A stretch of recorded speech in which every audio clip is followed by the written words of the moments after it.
Hello বন্ধুরা, আসসালামু আলাইকুম। বীরভূম জেলার ছোট্ট একটা গ্রাম থেকে আমি রোজি। কেমন আছো তোমরা সবাই? আশা করছি সবাই অনেক ভালো আছো। আজ আবারও চলে এলাম নতুন একটা ভিডিও নিয়ে। এই ভিডিওটা হচ্ছে কোরবানি ঈদের আগের দিনের ভিডিও। সারাদিন আমি কি কি করেছি সেটাই তোমাদের সাথে একটু শেয়ার করেছি। সকালে উঠে চা নাস্তা করা হয়ে গেছে, তারপর হাজবেন্ড কাজেও চলে গেছে। আর এদিকে কাপড় চোপড় আমি কেচে নিয়েছি অফ ক্যামেরাতে। তারপর সোফাটাকে একটু সুন্দর করে ঝেড়ে নিলাম আর সোফার কভারটা রেখে দিলাম, কালকে কেচে নেব। তারপর ড্রেসিং টেবিলটাকে সুন্দর করে মুছে নিয়ে তারপর শোকেসটাকেও একটু মুছে নিচ্ছি। জানো তো, গত কয়েকদিন থেকে আমি এইসব মোছামুছির কাজ করিনি, শরীরটা একটু খারাপ ছিল, তাই তাই একটু নোংরা হয়ে গেছে এইসব জিনিসপত্রগুলো। নিজের জিনিস নিজে যত্ন না করলে জানো তো দিন দিন খারাপ হয়ে যাবে। তাই একটু কষ্ট হলেও আজকে সবকিছু করে নিচ্ছি, ঘরদোর একটু ঝরঝরে করে নিচ্ছি। কেননা গতকাল হচ্ছে কুরবানির ঈদ, তো একটু ঝুল হয়েছিল, সেগুলোকেও সুন্দর করে ঝেড়ে নিলাম। তারপর ঘরগুলো ঝেঁটিয়ে নিলাম, ঘরগুলো সুন্দর করে ঝেঁটিয়ে নিলাম। তারপর চাল ভিজিয়ে রেখেছিলাম, আতপ চাল আটা তৈরি করব বলে 1 ঘন্টা মতো ভিজিয়ে রেখে এরপর জলটা একটু ছেঁকে নিচ্ছি। জলটা ছেঁকে নেওয়া হয়ে গেলে এটা কিছুক্ষণ জল ঝরানোর জন্য রেখে দেব।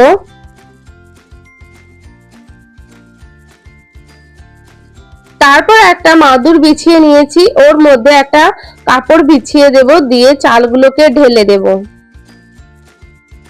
কিছুক্ষণ আমি হাওয়াতে মেলে দেব। এখানে আমি ফ্যান চালিয়ে দিয়েছি যাতে একটু জলটা টেনে নেয়। দেখো, জলটা টানতে খুবই দেরি হচ্ছিল, তাই আমি একটু হাতে করে মুছে নিচ্ছি। কাপড় দিয়ে টিপে টিপে মুছে দিলে জলটা পুরোপুরি শুকিয়ে যায়। তারপর মিক্সিতে আমি এখানে আটা বানিয়ে নেব। এখানে 2 কেজি মতো চাল আছে, তাই আর মেশিনে যায়নি। বেশি চাল থাকলে মেশিনে পিষিয়ে নিয়ে আসা হয়। 2-3 বার ঘুরিয়ে ঘুরিয়ে আটা বানিয়ে নেব। এটা সময় খুব একটা লাগে না, যদি মিক্সি ভালো হয় তো তাড়াতাড়ি হয়ে যায়। তো এরপর আমি দেখো আটাটা বানিয়ে নিচ্ছি। অল্প সামান্য চাল হলে কি হয় জানো তো, বাড়িতেই আটা তৈরি করে নেওয়া হয়, কিন্তু বেশি চাল হলে তখন মেশিনে যেতে হয়, টাইমটা খুবই বেশি লেগে যাবে। তার জন্য অল্প চালে টাইম বেশি লাগে না। তো দেখো এখানে আটা বানিয়ে নিলাম, এরপর আটাটাকে চেলে নিচ্ছি। আর এভাবে বাড়িতে সুজিও বানানো যায়। ওদিকে সমস্ত কাজ বাগানো হয়ে গেছে, এরপর দুপুরের জন্য রান্না করে নেব। ভাতটা চাপিয়ে দিয়েছি, তারপর মাংস রান্না করে দেব।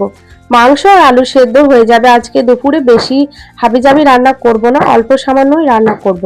তার জন্য দেখো মাংসটাকে ম্যারিনেট করে রেখে দিচ্ছি। 1/2 ঘন্টা মতো মাংসটাকে ম্যারিনেট করে রেখে দেব, তাহলে রান্নাটা খুব ভালো হয়। পেঁয়াজ কুচি করে দিয়েছি আর আদা রসুন বেটে দিয়েছি, তার সাথে একটা কাঁচা লঙ্কাও বেটে দিয়েছি।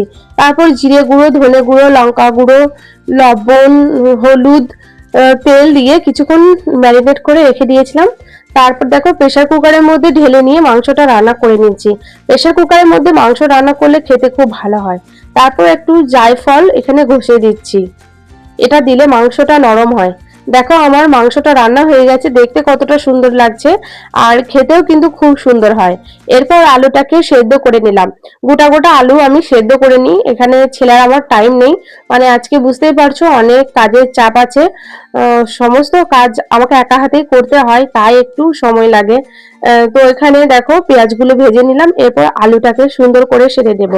এখানে লবণ দিয়েছি আর লঙ্কা দিয়ে এখানে সুন্দর করে মিক্স করে নিলাম, দিয়ে পেঁয়াজ ভাজাটা দিয়ে দিচ্ছি। এখানে বেরেস্তা করে আলু সেদ্ধ মাখাটা খেতে খুব ভালো লাগে, তাই করে নিয়েছি। দুপুরের মানে রান্না বান্নার কাজ সব সারা হয়ে গেল। এরপর রান্নাঘরটাকে সুন্দর করে ঝাড় দিয়ে ঘরগুলোকে আমি একটু মুছে নেব। তার জন্য প্রথমে বেসিনটাকে ধুয়ে নিচ্ছি। আসলে বেসিনটা হারপিক দিয়ে ধুলে না খুবই পরিষ্কার হয়ে যায়, কিন্তু কয়েকদিন হয়ে গেল হারপিকটা আমার শেষ হয়ে গেছে, তাই একটু সাবান গুঁড়ি দিয়ে ধুয়ে নিলাম। আর এখানে দেখা একটা পোকা চলে বেড়াচ্ছে, এই পোকাগুলো অতিরিক্ত হয়েছে জানো বাড়িতে। আমাদের বাড়িতে কোনো রকম নোংরা নেই, তাও খুব পোকামাকড় হয়ে যাচ্ছে বাড়িতে। তারপর এখানে জলের মধ্যে একটু ফেনাইল দিয়ে সুন্দর করে ঘরগুলো মুছে নিচ্ছি। আমি এখানে বসে বসেই মুছছি, কেননা ঘর মোছাটা আমার ভেঙে গেছে ওই জন্য। তো এই ছিল আমার সারাদিনের দুপুরের কাজ। এরপর ভাত ভাত খেয়ে কিছুক্ষণ ঘুমিয়ে পড়েছিলাম। তারপর এই দেখো মেহেন্দি নিতে চলে এসছে আমার ননদের মেয়ে আর একটা জায়ের মেয়ে। ওদেরকে একটু ধৈর্য ধরে মেহেন্দিটা দিয়ে দিলাম সুন্দর করে। দেখো মেহেন্দির ডিজাইনগুলো কেমন হয়েছে আমাকে একটু কমেন্টে জানাবে, ঠিক আছে? তো তারপর তোমাদের দাদাভাই বিকালে বাড়ি চলে এসেছিল, আর আমি কিছু বাজারঘাট করতে বলেছিলাম সেগুলোই নিয়ে এসেছে।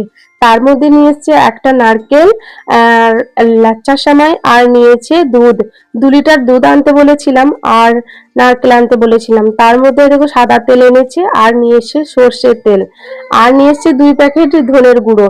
জিরে গুঁড়োটা বাড়িতে আছে তাই ধনের গুঁড়ো এনেছে, আর নিয়েছে হলুদ গুঁড়ো আর কাজু কিশমিশ এসব আনতে দিয়েছিলাম। তার মধ্যে কাজু আর কিশমিশ দুটোই পেয়েছে। আর এনেছে আদা রসুন আর লঙ্কা, এইটা এনেছে। আর এনেছে গাছে থেকে আম পেড়ে, ওদের বাড়িতে যাদের বাড়িতে কাজ করতে গেছিল তাদের বাড়িতে অনেকগুলো আমের গাছ আছে, তো আম এনেছে। এইভাবেই কেটে গেল কুরবানির আগের দিন। ভিডিওটা কেমন লাগলো তোমাদের অবশ্যই কমেন্টে জানাবে। আজকের মতো এখানেই।